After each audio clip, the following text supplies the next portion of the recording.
नमस्कार, मी डॉक्टर समाधान काळे. डॉक्टर समाधान काळे या यूट्यूब चॅनलमध्ये आपले सर्वांचे स्वागत करीत आहे. आजचा विषय आहे आहारामधील हे 3 पांढरे पदार्थ आणि त्याचे शरीरावर होणारे दुष्परिणाम.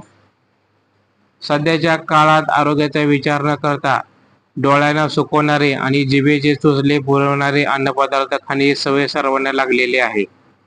कृत्रिम आणि प्रक्रिया केलेली व खनिजे काढून टाकलेली धान्य, साखर आणि मीठ टाकून जे चविष्ट पदार्थ तयार करतात, परंतु अशा पदार्थामुळे अनेक रोग होतात हे आता अनेकांच्या लक्षात यायला लागलेले आहे. पाव, धान्य आणि साखर यामुळे आम्लता वाढते, म्हणजे शरीराची ॲसिडिटी वाढली जाते, pH वाढला जातो. परंतु हेच पदार्थ नैसर्गिक स्वरूपात म्हणजे ब्राऊन शुगर, पूर्ण गव्हाचा पाव आणि लाल तांदूळ म्हणजे हातसडीचा तांदूळ हे खाल्ले तर आम्लता म्हणजे शरीराची pH मेंटेन राहिला जातो.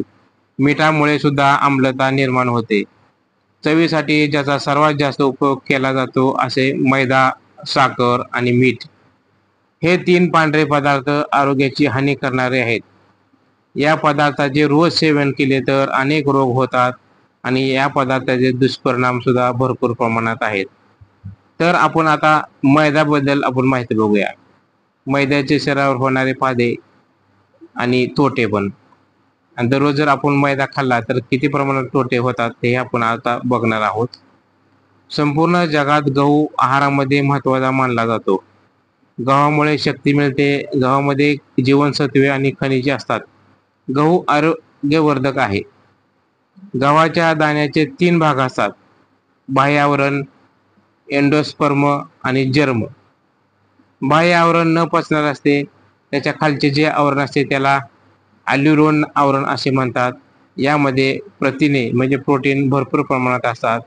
या आवरणाच्या खाली एंडोस्पर्म असते आणि जर्म म्हणजे कोंब. कोंबामध्ये अंकुर आणि मूळ सूक्ष्म स्वरूपामध्ये असते.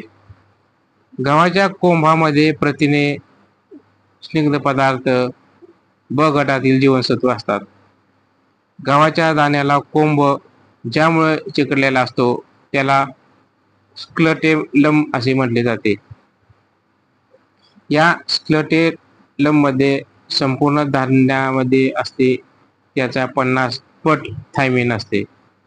एंडोस्पर्मच्या बाह्य आवरणामध्ये प्रथिने भरपूर प्रमाणामध्ये असतात, तसेच जीवनसत्वे आणि फायटिक ॲसिड असते. एंडोस्पर्मच्या आतल्या आवरणामध्ये स्टार्च, प्रथिने असतात.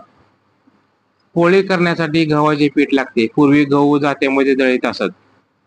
जात्यात दळलेल्या पिठामध्ये गव्हामधले सर्व पौष्टिक घटक शाबूत राहत होते.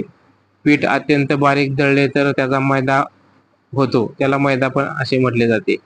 जात्यामध्ये गहू दळताना जास्त गरम होत नाही, त्यामुळे त्यातील पौष्टिक घटक नष्ट होत नाहीत.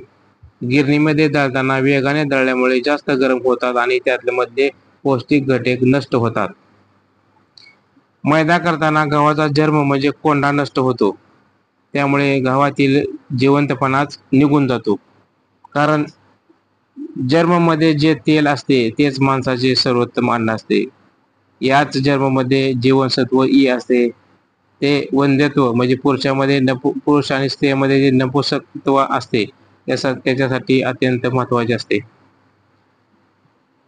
याच जीवनसत्वाचा अभाव असेल तर हृदयविकार पण होऊ शकतो. मैद्यामध्ये खनिजे आणि जीवनसत्वे नसल्यामुळे बद्धकोष्ठता, अपचन आणि अभावजन्य रोग होतात. वारंवार पोट साफ न होणे, पचन न होणे, पोटाचे आजार, मेटाबॉलिक डिसऑर्डर जर मैद्याचे पदार्थ आपण वारंवार खाण्यात आले तर आपल्याला होऊ शकतात.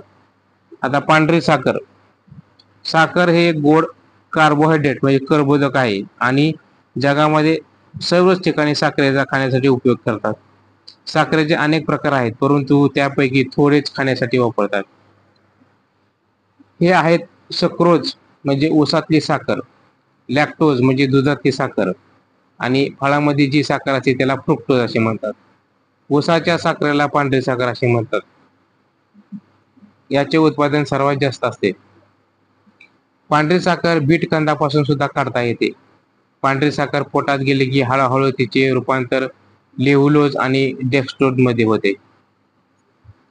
कारण पांढरी साखर जशी तशी शरीरामध्ये घेतली नाही जात नाही, तसे तिचे आधी स्टार्च सारखे पचन व्हावे लागते, मगच साखरेच्या पचनाची सुरुवात तोंडात पासून होत नाही, तर त्याची सुरुवात आतड्यातनं होते. सध्या सर्वजण साखर मोठ्या प्रमाणात खातात, त्यामुळे अनेक रोगांचे प्रमाण सुद्धा वाढलेले आहे. अनेक ठिकाणच्या संशोधनावर असे दिसते की साखर आरोग्याला घातक आहे. साखर तयार करताना जी रसायने वापरली जातात त्यामुळे जीवनसत्वे आणि खनिजे नष्ट होतात, प्रथिने आणि इतर पौष्टिक घटक नष्ट होतात आणि खाली उतरतात. ती फक्त साखरेची स्फटिके. साखरेमुळे अनेक तोटे होतात. ती पचायला जड असते. साखरेला जीवनसत्वे लुबाडणारा चोर असे म्हटले जाते. साखर जास्त प्रमाणात घेतली तर अन्नपदार्थामधील जीवनसत्वे नष्ट होतात. साखरेमुळे आमाशयातील म्हणजे पोटामधील आम्लता ऍसिडिटी वाढू शकते. साखरेमुळे वजन वाढते, दात किडतात, हृदयविकार होतो. साखरेमुळे जास्त उष्मांक असतो, म्हणजे उष्णता भरपूर प्रमाणात असते. त्यात कोणतेही पौष्टिक घटक नसतात. 100 ग्रॅम साखरेमध्ये 300 ग्रॅम म्हणजे कॅलरीज असतात. लठ्ठ माणसे गरजेपेक्षा जास्त म्हणजे 90% जास्त साखर खातात असे आढळून आलेले आहे. साखरेमुळे उष्मांक वाढतात आणि ते चरबीच्या रूपाने शरीरामध्ये साठले जातात. साखरेचे पदार्थ चवीला चांगले लागतात म्हणून जास्त खाल्ले जातात.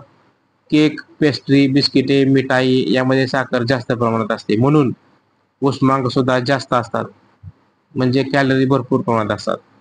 अर्ध्या चॉकलेटमध्ये 5 सफरचंद इतके उष्मांक म्हणजे कॅलरीज असते, परंतु फळामध्ये पौष्टिक घटक आणि चोथा पण असतो. साखरेमध्ये चोथा पण नसतो आणि पौष्टिक घटक पण नसतात. 2 सफरचंद खाली तर त्यातील चोथ्यामुळे पोट भरते आणि शरीरातील कॅलरीज कमी होतात. तेच मिठाई कितीही खाल्ली तरी मध्ये 300 ग्रॅम म्हणजे कॅलरीज असतात. लठ्ठ माणसे गरजेपेक्षा जास्त म्हणजे 90% जास्त साखर खातात असे आढळून आलेले आहे. साखरेमुळे उष्मांक वाढतात आणि ते चरबीच्या रूपाने शरीरामध्ये साठले जातात.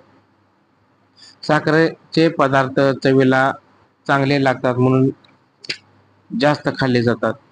केक, पेस्ट्री, बिस्किटे, मिठाई यामध्ये साखर जास्त प्रमाणात असते, म्हणून उष्मांक सुद्धा जास्त असतात, म्हणजे कॅलरी भरपूर प्रमाणात असतात. अर्ध्या चॉकलेटमध्ये 5 सफरचंद इतके उष्मांक म्हणजे कॅलरीज असते, परंतु फळामध्ये पौष्टिक घटक आणि चोथा पण असतो. साखरेमध्ये चोथा पण नसतो आणि पौष्टिक घटक पण नसतात. 2 सफरचंद खाली तर त्यातील चोथ्यामुळे पोट भरते आणि शरीरातील कॅलरीज कमी होतात. तेच मिठाई कितीही खाल्ली तरी पोट भरत नाही, मात्र शरीरामध्ये कॅलरीज भरपूर प्रमाणात वाढतात आणि आपला लठ्ठपणा वाढतो, वजन वाढलं जातं. साखरेमुळे सर्वात जास्त वाईट परिणाम दातावर होतो. साखर लाळेमध्ये चटकन विरघळते आणि दातावर चिटकून राहते आणि त्याचे कीटन साठले जाते. त्यावर जंतू म्हणजे बॅक्टेरिया भरपूर प्रमाणात वाढतात. हे जीवाणू आम्ल निर्माण करतात, म्हणजे ऍसिड निर्माण करतात. या आम्लामुळे दातावरचे आवरण हळूहळू नष्ट होते. हळूहळू दात किडू लागतात, त्यामध्ये खड्डा पडतो आणि दात मुळापर्यंत खराब होतो. म्हणूनच दाताला चिकटणारे मिठासारखे पदार्थ खाऊ नयेत. साखरेमध्ये कार्बोहायड्रेट असते पण जीवनसत्वे आणि खनिजे नसतात. साखरेच्या प्रत्येक अंशाने रोगप्रतिकार शक्ती कमी होत जाते, कारण साखरेमध्ये नुसते कॅलरीज असतात, पौष्टिक घटक नसतात.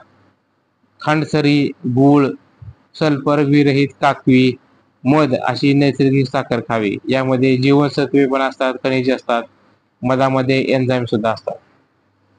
आता पांढरे मीठ आपण जे रोज आहारामध्ये वापरतो, जे पांढरे मीठ आहे त्याच्यावर आपण सविस्तर चर्चा करू.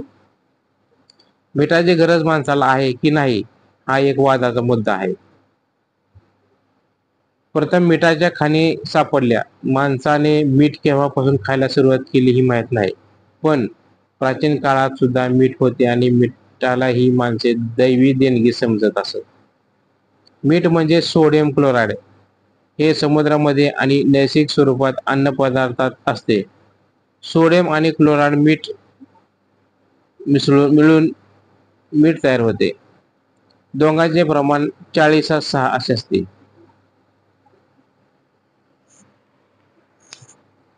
शरीरामध्ये आम्ल अल्कलीचे संतुलन राखण्यासाठी महत्वाचे काम मिठाचे असते. मज्जातंतूचे कार्य मिठामुळे होते. मिठामुळे कफ होत नाहीत. मिठामुळे मेंदू व्यवस्थित काम करतो आणि त्याला क्षीण येऊ देत नाही, म्हणजे थकवा येऊ देत नाही. सोडियमचा कॅल्शियमवर प्रभाव असल्यामुळे मूत्रपिंडामध्ये खडे होण्यात प्रतिबंध होतो. आमाशयातील म्हणजे पोटातील हायड्रोक्लोरिक आम्ल म्हणजे पाचरक तयार करण्यासाठी मिठाची गरज असते. अशा तऱ्हेने शरीराला मिठाची गरज असते, पण त्याचे प्रमाण अत्यल्प असते. रोज 10 ते 15 ग्रॅम मीठ प्रत्येकाने घेणं गरजेचं आहे. हवामानानुसार यात बदल होतो, तरी सुद्धा काही जण मीठ जास्त खातात. यामुळे मूत्रपिंडाच्या कामावर ताण पडतो, कारण मूत्रपिंड जास्तीचे मीठ शरीराबाहेर टाकू शकत नाही. त्यामुळे रक्तदाब वाढतो आणि शरीरातील मीठ बाहेर पडल्याशिवाय रक्तदाब उतरत नाही. मीठ पाण्याला धरून ठेवते, म्हणून जास्त मीठ खाल्ले तर अनैसर्गिक तहान लागते, म्हणून पाणी जास्त पितो.